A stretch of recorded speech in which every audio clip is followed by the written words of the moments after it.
वर्षा जोगु बिगड़ी जाइछि कटकर विभिन्न रास्ता। कटक विद्याधरपुर जागुलाई मंदिर रास्तार अवस्था विपदपूर्ण होइछि, जहा फल जागुलाई मंदिर पाखरे रहुतबा 60 परिवार यातायात पई नाही नथिबा असुविधार सम्मुखीन होउछन्ति।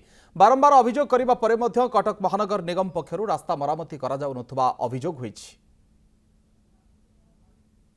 वर्षा दिन आसिले कटकर मुख्य रास्तारू आरंभ करी गलीकंदी पर्यंत सबुठी रास्तार हाल पूरा बेहाल हो जाए। कटक बासिंदा माने वर्षा दिन में नाही नथिबा समस्या रे सम्मुखीन होइतांती। वर्तमान आमे आपण को कटक विद्याधरपुर पाखर चित्र देखैबु, जो जगार कि आमे वर्तमान रहीचु, जोठी कि वर्तमान स्थिति जदि कहबा तेबे रास्तार अवस्था पूरा बेहाल हो जाइछि। स्थानीय लोक माने रास्ता को आछंती, कारण ए रास्तार चलिबा मध्ये संभवपर नुहे। रास्ता को पाखर रास्ता जागुली मंदिर पाख रास्ता यहाँ 55 नंबर वार्ड नुआ कॉलोनी है गोपाल शहर से रास्ता केते अवस्था केते बेहाल बेहाल हो जाई पूरा। हाल तो बहुत बेहाल है, चलवा संभव न कि गाड़ी चलेबा तो आउरी तद्रुप उच्चा खाल ढीपरे बोझई ड्रेन है। ड्रेन ता हवा दिन टू सफा बोध हो न पूरा जाम ड्रेन एटू सब पानी ओवर रोचे। आधे गाड़ी भी पशि पारनी।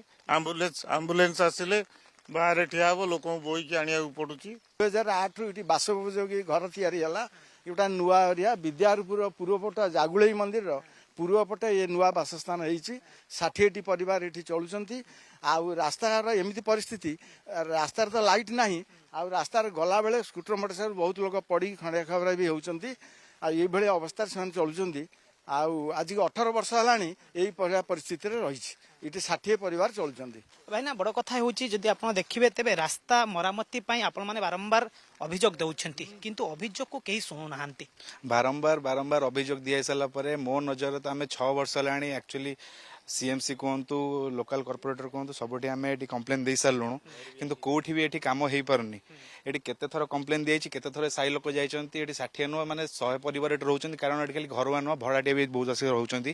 तो से सम्मुखीन असुविधार सम्मुखीन होती, रास्तार पड़ जाऊँच।